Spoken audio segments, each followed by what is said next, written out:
Salut, c'est Clément de Mouvement Conscient et il y a une semaine j'ai publié une vidéo sur la force de tirage où je vous expliquais le niveau minimal de force que vous devez avoir, raison pour laquelle dans cette vidéo j'ai décidé de faire quelque chose de similaire mais cette fois-ci en vous parlant davantage de la force des jambes, c'est-à-dire quel est le niveau de force minimale que vous devez avoir avec vos jambes.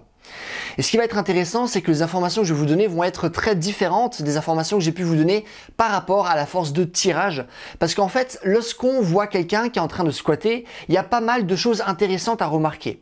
Premièrement, l'écrasante majorité des personnes qui squattent, ne vont pas le faire à leur amplitude maximale. Leurs fesses ne vont pas aller jusqu'au bout proche du sol. Ça, c'est une première chose. Deuxième chose, l'écrasante majorité des personnes vont également utiliser du matos pour améliorer leur manière de squatter. Typiquement, utiliser des chaussures pour surélever leurs talons pour compenser leur manque de force et leur manque de souplesse, notamment au niveau de la cheville, leur manque de dorsiflexion, mais également leur manque de compression au niveau de la hanche. Okay ?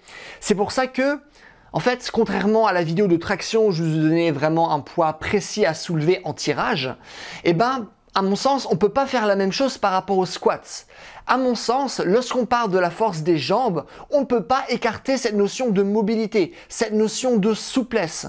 C'est pour ça que moi, ce qui va m'intéresser, c'est pas votre max en back squat ou votre max en front squat. Ça peut être intéressant pour les personnes qui font de la musculation, les personnes qui font de l'haltérophilie, mais ce ne sont pas les thèmes que j'aborde là dans ma chaîne, où je parle vraiment d'une notion de mouvement, avoir une préparation physique généraliste, être bon dans plein de contextes différents. Et c'est vraiment dans ce contexte-là qu'on ne peut pas écarter la force et la souplesse. Certes, on ne veut pas rajouter beaucoup de souplesse non plus, parce que là, c'est une vidéo sur la force et non pas sur la souplesse. Néanmoins, il faut quand même qu'il y ait un certain degré de mobilité. Ainsi, si on s'intéresse au niveau minimal de force par rapport aux jambes, c'est pas une question de soulever le plus lourd possible, à mon sens, c'est une question de est-ce que j'arrive à faire un certain nombre de mouvements qui demandent à la fois énormément de force mais également de la mobilité. Donc dans cette vidéo, je vais vous montrer 5 standards que vous devez respecter pour réellement avoir ce niveau minimal de force. Donc moi, ce qui m'intéresse, c'est vraiment un niveau que tout le monde ou pratiquement tout le monde peut atteindre. Moi, ce qui m'intéresse, c'est pas les extrêmes, comme par exemple, imaginons soulever 2 fois son poids de corps lors d'un squat. Même ça peut être intéressant, c'est pas du tout le sujet de la vidéo. Donc voilà, là c'est vraiment le niveau minimum que vous devez avoir pour réellement avoir des jambes qui sont fortes. Ça marche? Alors, le premier standard, et ça c'est un standard qui va étonner pas mal de personnes, parce que c'est pas un truc, on va soulever lourd ou quoi que ce soit, c'est simplement rester dans la position de full squat, ok? Là, beaucoup de personnes n'arrivent pas à rester dans cette position. Pourquoi? Parce que ça demande pas mal de souplesse au niveau de la cheville, ça demande une certaine compression au niveau de l'articulation du genou, ça demande aussi une certaine compression au niveau de la hanche, donc ça demande un certain niveau de force, mais ça demande aussi pas mal de mobilité. Et si vous n'avez pas cette mobilité de base, ça va être très dur pour vous de squatter. Peut-être que vous allez pouvoir squatter, comme dit, avec du matos sans aller à votre amplitude complète, mais si vous voulez réellement squatter, c'est-à-dire utiliser ce pattern pour pouvoir finalement le transférer dans plein d'autres disciplines, si vous ne maîtrisez pas ce full squat, vous ne maîtrisez rien du tout. Et donc c'est un pattern dans lequel on doit pouvoir rester longtemps. À mon sens, vous devez pouvoir rester au moins 15-20 minutes de manière assez confortable dans cette position-là. Okay, si vous n'y arrivez pas, faut simplement passer davantage de temps dans cette position. J'ai fait pas mal du tout à ce sujet, donc si ça vous intéresse, n'hésitez pas à aller chercher sur ma chaîne. Donc voilà, pour moi ça c'est le premier standard, être capable de rester 15-20 minutes dans une position de full squat. C'est ultra important, c'est la base de chez base et malheureusement il n'y a pas assez de personnes qui en parlent. Deuxième standard. Pour moi, le deuxième standard de force, ça va être le sissy squat. Et un sissy squat, où ce qu'on va faire, c'est toujours en gardant un corps qui est droit, on va toucher le sol avec nos genoux et on va remonter tout en gardant notre corps qui est droit et en maîtrisant le mouvement. Pourquoi c'est intéressant? Parce que lorsqu'on va faire un sissy squat, on va aller au-delà de nos doigts de pied avec nos genoux. Et comme nous le dit Charles Poliquin, qui est le préparateur physique qui a créé finalement le plus de médailles olympiques, c'est que plus vous allez être fort avec vos genoux qui vont aller au-delà de vos doigts de pied, plus vous allez avoir des genoux qui vont être solides, qui vont être forts. Donc ça, c'est vraiment un pattern qui est très important à maîtriser parce que ça montre que vous avez pas mal de force au niveau de genoux. Ça montre que vous avez aussi un certain niveau de maîtrise corporelle parce que ça va demander de l'équilibre, de la coordination de faire ce mouvement. Et ça montre aussi que vous avez aussi pas mal de force parce que à partir du moment où on va aussi aller au-delà de nos doigts de pied avec nos genoux, on va davantage mettre en jeu nos quadriceps. Donc ça, c'est vraiment un mouvement qui demande de la force, de la mobilité et de la coordination, raison pour laquelle c'est un standard important à maîtriser. Et le standard étant de toucher le sol avec vos genoux et de pouvoir remonter. Okay. Si vous maîtrisez ce mouvement-là, vous avez maîtrisé ce standard-là. C'est pas simplement descendre et remonter, non. On veut minimum que vous puissiez toucher le sol. Pas se mettre, pas poser tout votre poids de corps sur le sol, non. On veut toujours être dans le contrôle moteur, donc on touche et on remonte. On ne doit pas se laisser tomber sur le sol et après, hop, je sais pas, faire un mouvement pour basculer en arrière pour se retrouver dans la position d'origine. Ça marche? Donc ça c'est le premier standard, le sissy squat. Le deuxième standard, ça va être le shrimp. Okay, le shrimp, où ce qu'on va faire, c'est toucher le sol avec notre genou en étant derrière notre pied d'appui et par rapport à notre jambe qui est libre, on veut avoir notre talon collé contre la fesse et simplement descendre et remonter. Là aussi, on veut juste toucher le sol, pas poser notre genou au niveau du sol parce qu'on veut garder cette maîtrise corporelle et ensuite remonter. Ça marche? Ça, c'est le prochain standard. Pourquoi c'est un standard qui est important? Premièrement, parce que ça montre que vous allez avoir beaucoup de dorsiflexion, ce qui est primordial pour tous les mouvements de squat. C'est important d'avoir suffisamment de dorsiflexion au niveau de la cheville. Votre capacité à rapprocher votre pied de votre tibia, c'est ultra important. Et si vous n'avez pas suffisamment de dorsiflexion, vous allez être incapable de faire un shrimp, même les variations qui sont plus simples. Ça marche? Donc ça va être le standard. Donc parce que ça veut dire qu'on a suffisamment de force et de mobilité au niveau de la cheville et ça veut aussi dire qu'on a les quadriceps suffisamment souples par rapport à la jambe qui est libre et de garder finalement ce degré de souplesse même dans des conditions intenses de force, on va les ramener vers le bas et remonter. Donc ça aussi c'est le standard. Sachez que pour chaque mouvement que je vais vous proposer là maintenant, j'ai des tutos par rapport à ces mouvements, j'ai des régressions, là je vous montre vraiment le standard à maîtriser pour atteindre vraiment ce niveau minimal de force. Ça marche? Donc ça c'est le deuxième standard par rapport au mouvement, mais c'est le troisième standard que je vous ai montré dans cette vidéo. Le quatrième mouvement que j'ai envie de vous montrer, c'est le split squat. Okay, le split squat, c'est un mouvement, c'est probablement la meilleure variation de squat qui existe.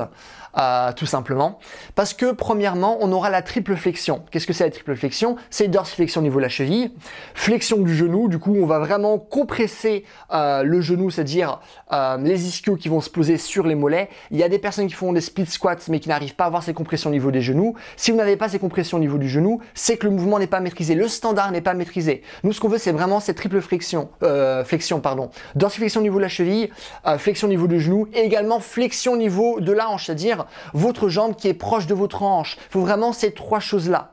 Et en plus de ça, on veut vraiment avoir un buste qui est droit. Et on veut avoir vraiment la jambe de derrière qui va le plus loin possible. Et après, on veut essayer de l'attendre le plus possible. Ok ? Donc ça, c'est les standards qu'il faut maîtriser. Pourquoi? Parce que donc ça veut dire que vous avez cette triple flexion qui prouve que vous avez de la force et de la souplesse. Et en plus, par rapport à la jambe qui est derrière, ça montre aussi que vous avez une bonne extension de hanche également, ce qui est très important pour plein de mouvements différents. Ça marche? Donc là aussi, c'est un standard qui est important à maîtriser. Donc avoir cette triple flexion, le buste qui est droit, avoir la jambe qui est le plus, la jambe de derrière qui est le plus justement en arrière, le plus tendu possible, et être capable de faire ce mouvement en étant à plat au sol, en ramenant le bassin le plus proche possible du sol et en étant capable de faire ce mouvement en étant lesté. Ça marche? À mon sens, le poids n'est pas important, mais vous devez être capable de le faire avec au moins, on va dire, au moins 10 kg en tout. Ça marche? Donc ça, ce serait le minimum. Donc là aussi, on mélange force et souplesse. Dernier standard, donc ça c'est le cinquième, c'est le Dragon Pistol Squat.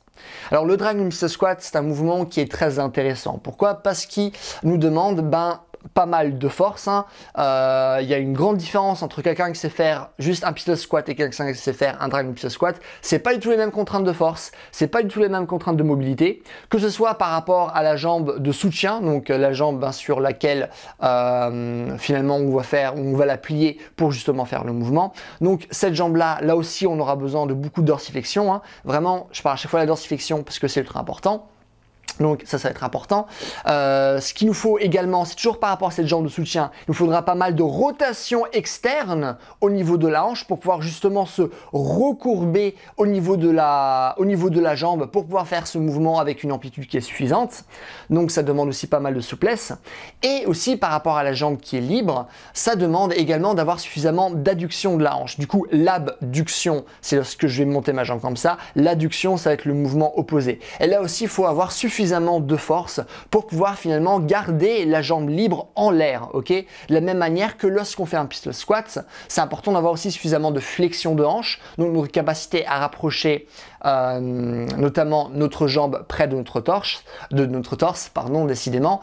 Et parce que si vous n'avez pas suffisamment de flexion, ça va être très dur pour vous de faire des pistol squats, même si vous avez déjà pas mal de force sur votre jambe de soutien pour vous soulever, ok? Donc ça aussi, c'est donc le dernier standard que vous devez maîtriser. Donc savoir faire ce mouvement et là aussi sur chaque jambe. Donc ça, c'est les 5 standards. J'ai pas de nombre précis de répétitions à vous donner. Là, ce qui est important, c'est simplement de pouvoir maîtriser en étant confortable. Enfin, de maîtriser ces mouvements en étant plus ou moins confortable. Ça, c'est vraiment ce qui est important. Et après, par la suite, si je devais rajouter un 6e standard, parce que finalement, nos jambes, on va beaucoup les utiliser. Hein. C'est pas comme l'articulation finalement de l'épaule qui, de par sa mobilité, demande davantage de raffinement, de complexité finalement lorsqu'on va travailler avec notre corps. Le bas de notre corps, de par la manière dont il est construit, il a besoin davantage d'intensité.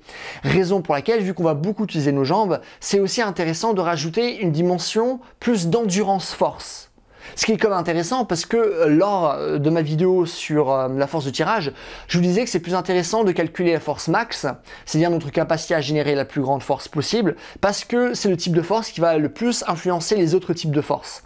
Mais à mon sens, les jambes, c'est différent parce qu'on va beaucoup plus travailler nos jambes qu'on va travailler le haut de notre corps, raison pour laquelle nos jambes ont besoin d'avoir davantage d'endurance, raison pour laquelle si je devais rajouter un standard, ce serait de pouvoir faire au moins 10 pistol squats par jambe. Ça marche? Parce que ça veut dire que vous avez de la force max, ça veut dire que vous avez de l'endurance force et que donc non seulement vous avez la force max et la mobilité de par tous les standards que je vous ai montrés, mais vous avez aussi la force nécessaire pour maintenir les qualités optimales de la force le plus longtemps possible. Ça marche? Et ça, c'est vraiment quelque chose qui est atteignable pour la majorité des personnes, peu importe les sexes, même si bien sûr pour une femme, ça va être plus dur. Pour les femmes, je dirais pas que c'est aussi important de maîtriser les 10 pistol squats par jambe. Je dirais d'en savoir faire la moitié, c'est parfait. Néanmoins, les autres standards doivent être maîtrisés également. Là encore, c'est vraiment juste pour avoir un bon niveau de force, quelque chose que vous pouvez avoir là maintenant et quelque chose qui est durable, que vous allez pouvoir garder sur le long terme. Mais comme dit, on n'essaie pas de trouver vraiment le max qu'on puisse faire non plus. Voilà. Bah écoutez, c'est tout ce que j'avais envie de vous dire dans cette vidéo. Si vous avez des questions, des choses que vous ne comprenez pas, n'hésitez pas à les mettre dans les commentaires, parce que je réponds à tout le monde comme d'habitude. Si vous avez aimé la vidéo, n'hésitez pas à mettre un j'aime, comme ça ma vidéo sera mieux répertoriée, ce qui est cool pour moi. Et dernièrement, si vous voulez un programme en ligne qui parle justement de la force des jambes, où il y a vraiment des modules spécifiques qui vous expliquent quels sont les meilleurs exercices, comment on va justement faire ces différentes progressions pour arriver à maîtriser ces standards-là, comment créer à la fois pas mal de souplesse, beaucoup de force au niveau de toutes les articulations, vraiment avoir un corps qui est solide, avoir aussi toutes les ressources nécessaires pour que vous puissiez créer vos propres entraînements. Comment j'ai développé ma force, ma souplesse, ma vitesse, mon endurance, ma coordination. Si c'est quelque chose qui vous intéresse, n'hésitez pas à aller sur mon site, j'ai un programme où je parle justement de toutes ces choses-là. C'est vraiment une formation qui est ultra complète. C'est le premier lien dans l'inscription. Et voilà, c'est tout. Passez une bonne journée. Bye.